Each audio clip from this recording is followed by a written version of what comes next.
we have a legal precedent that clearly says the government did not comply with two sections of the Charter. Section 8, which is the right to be secure against unreasonable search and seizure, the issue regarding the seizing of the bank accounts, the reporting requirements that the banks had to report back to FinTrack. These are serious actions taken by the federal government. Chrystia Freeland was claiming that this was being funded by terrorists and money laundering, and being funded by foreign entities, all of which completely untrue. But she had the government accept that version, and she established that as a justification for her use of those wide sweeping banking powers. So we have that infraction. We also have the infraction of Section 2, the freedom to express oneself.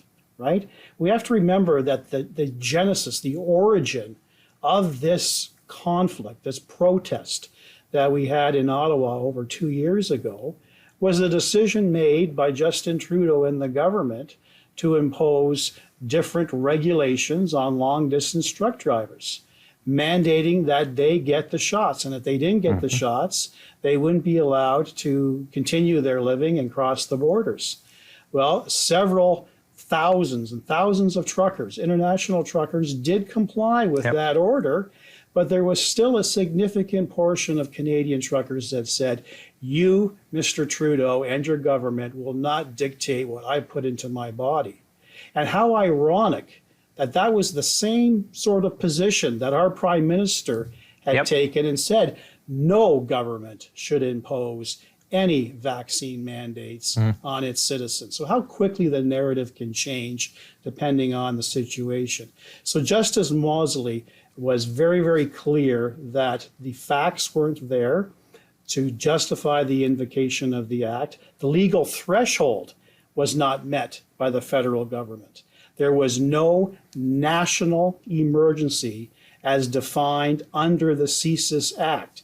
Section 2 of the CSIS Act was contained within the Emergencies Act legislation.